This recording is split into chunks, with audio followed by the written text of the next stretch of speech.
You know, I figured people would be all over me for this, and so far they haven't been, but they still might be. So, and it's called, do not let your children do anything that makes you dislike them. And I thought that would be contentious, first of all, because people would think, well, I never dislike my children. It's like, really? Really? Really? You know, you're going to really tell me that? God! You know, and there's a more horrifying element to that too, because as a clinical psychologist, I've seen the full Freudian nightmare, I can tell you that. And, you know, I've seen families where it's like this, it's like the family members are standing in a circle, let's say, and each of them has their hands around each other's neck, and they're squeezing hard enough to strangle the other person in 20 years. And that's the family. It's like, and you know, if you haven't met a family like that, or, well, then you're not paying attention, and there's some reasonable possibility that you're actually in a family like that. So the idea that parents can't dislike their children is like, God, how naive can you get? It's just, that's just, if you think that, man, I don't even know where you'd start to straighten yourself out. I could never dislike my children. It's like, yeah, well, those are the people who produce the most monstrous children, too, I can tell you that. So and then there's this idea that Jung had, which I really love, which is the idea of the shadow. And, you know, it kind of got pop psychology and trendy, sort of among the New Age types, too. But one thing I can tell you about Carl Jung is, no matter what else someone might say about him, he is absolutely not New Agey. If you read Carl Jung and you understand him and you're not terrified right to the depths of your soul, you haven't understood a damn thing you've read. And one of the things that Jung said about the shadow, which is the dark side of humanity, the dark side of each individual, was that its roots reached all the way to hell. And he meant something very specific, both metaphysical and practical by that. The metaphysical element was he meant hell, literally and metaphysically, but he also meant the more proximal kinds of hell. And so what he meant was that if you were able to understand your dark side, then you would see in yourself a reflection of the behavior that was present at Auschwitz, for example. And that the reason that people don't take the dark side of themselves seriously at all, and even confront the fact that it exists, is because no one wants to see that reflected within them. And no wonder. Like, it's absolutely no wonder. Jung also believed that that confrontation with the shadow was an inevitable barrier to enlightenment, that there was no, you know, Joseph Campbell, who is a popularizer of Jung to some degree, has become well known for saying, follow your bliss. And you know, Campbell learned virtually everything he knew from Jung, but Jung, that isn't what Jung said at all. He said, pursue what's meaningful and you'll encounter that which you least want to encounter. And that's the dragon, right? That's the dragon that hoards gold, for example. And the dragon is also something that lives inside you. And it's not something that you take the encounter with lightly. There are very old stories about this. There's this Egyptian story about the god Horus, who was the Egyptian savior in some sense. And when he encountered evil, even though he was a god, he lost an eye in the battle. And so that's the famous Egyptian eye, you know, that everyone still knows about. That's the eye of Horus that was torn out by Seth, who's the precursor to Satan. And so it's no joke, that. It's no joke. Back to children. See, I kind of knew this when I had my kids. I'd already undergone that to some degree and understood what it meant to be a bad person, a terrible person. And one of the things I knew was that manifested itself in families all the time. Tyrannical father, overprotective mother, more rarely overprotective mother, overprotective father, tyrannical mother. It's usually the other way around. And the terrible pathological familial drama that Freud made much of in the early 20th century. I'd seen that in many, many situations. Dismal, brutal, awful. And I've seen parents punish their children. And you can also take a page from Nietzsche if you really want to punish your children, or anyone else if you have someone you're interested in punishing, including yourself. You don't ever punish someone you really want to punish for doing something wrong, because that's actually a bit of a relief to them. You know, that's the theme of Dostoevsky's Crime and Punishment. The murderer gets away with it, and it's a relief to him when he gets caught. It's like, no, if you really want to punish someone, you wait till they do something good, and then you punish them. Because that'll teach them. You maximize the hurt that way. You decrease the probability that they'll ever do anything good again. And I'll tell you, man, if you want to have a good relationship with someone, That's one thing you don't do.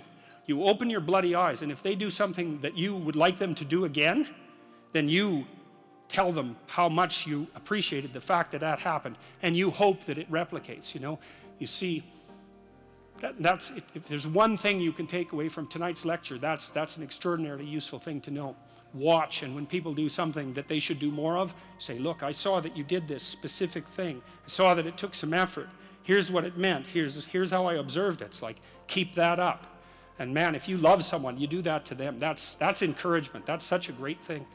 So anyways, back to children. So I already knew that I was a pretty decent monster by the time I had kids, and I thought, well, my kid's little, you know, like a baby or 2-year-olds, like I'm a horrible monster, and so there's an uneven power problem here. I better not let that child do anything that really makes me angry. You know, now and then you hear about something horrible that happens. When I was in Boston years ago, I read about a woman who plunged her 2-year-old daughter's arms into boiling water. You think, well, how in the world can that happen? It's like, well, you know, she's probably hungover. She probably just lost her job. She was probably desperate in 6 different ways. She probably didn't have any decent disciplinary strategies for children. She probably didn't have anyone helping her. She was bitter and resentful and angry, and the child misbehaved at exactly the wrong moment. And like, you're going to be around your children a lot, and so you might want to have it so that they don't misbehave at exactly the wrong moment, because all hell can break loose if they can, and I didn't want that to happen. And I knew that it was easy for people to hate their children, even though they mouth the words that they love them all the time. I saw very little evidence of that in many situations. And so one of the things, you know, you have a natural affinity for children, and even more, maybe a more powerful natural affinity for your own children, so that's a good start. But you don't want to set them up as an enemy against you. You don't want to allow them to engage in the kind of hierarchical challenge that makes you irritable and resentful. That's not a good idea. And if the things they do make you dislike them, the probability that they will make other people dislike them is extraordinarily high. And so you can consult your own irritability. And you can say, look, kid, I used to tell my kids this, you know, when they were 3 or 4. I'd say, look, I'm not in a very good mood, and I'm likely to be unreasonable, so it'd be best if you'd go in your room and play for a while. It's like, I like you, man, you're a great kid, but like, get the hell out of here for a while. You know, and they were fine with that. We'd trained them already at that point to be able to go play by themselves in their room, you know, which is something a kid should be able to do anyways. But you need to know what sort of monster you are if you're going to be a good parent. And if you think, oh, I'm not a monster, it's like, oh, yes, you are. You're just an unbelievably unconscious monster, and that's actually the worst kind. So, and then the other thing about that chapter is there's an idea in it, and it's an idea that I think is well supported by the relevant literature, which is that your fundamental job as a parent, especially of a child from 0 to 4, is to make that child eminently desirable socially. So you're a successful parent if, when your child is 4, all sorts of other children want to play with him or her. That's really that's like if you want one marker of whether or not you've been successful. That's it. Now, some children are a lot harder to get along with than others, and some children have a harder time playing. And so I'm not saying that every parent who has a child that isn't popular at 4 is at fault for that. I'm not saying that. I'm saying the reverse, which is you can be sure that you've been successful if your child is not popular exactly, but desirable as a playmate. And so then you think, well, what have you done for your child? Well, you've opened up the entire world of children to them. So because they know how to play, which is a very deep knowledge, and it starts to become inculcated probably at the breast, and certainly in the course of rough and tumble play at about 2 years of age. It's a deep embodied knowledge. They know how to play, like a good well-trained dog knows how to play. You know, you meet a new dog and you go like this, and the dog goes like this. You think, oh, that dog, I can go like this and it won't bite me, right? It knows how to play. And a kid who's awake and alert is just like that, like a well-socialized kid. If you know anything about kids, is you can take a 4-year-old and make a little play gesture at them, and they'll smile right away and start playing just right now. And that's what you want for your kids. And then everywhere they go, other kids like them and will include them in their play, and play is the way that children develop. And so if other children include them in their play, then the children develop. And the poor kids that don't get befriended at the age of 4, the literature on this is crystal clear. If your child is an outcast at the age of 4, the probability that anything can be done about that is almost 0, no matter what you do. And I hate to be so blunt about that, but I know the literature, and that's what the literature suggests. And then the other thing is, if if you don't allow your children to engage in dislikable behavior, then adults will like them, because adults actually like kids. You know, one of the things I loved about having little kids in Montreal, I lived in a poor area in Montreal. There's a lot of rough guys around there, and we used to roll our daughter around in a stroller, and these rough guys, you know, like, God only knows what they were up to. They were rough-looking guys. You know, we'd roll our daughter by them, and they'd like smile, and they'd crouch down and make little goo faces, and you know, they were. I tell you, one of the great things about having little kids is they bring out the best in other people. You see a whole side of humanity, even among the darker parts of humanity. You see a whole side of them that you wouldn't normally see, and it's lovely.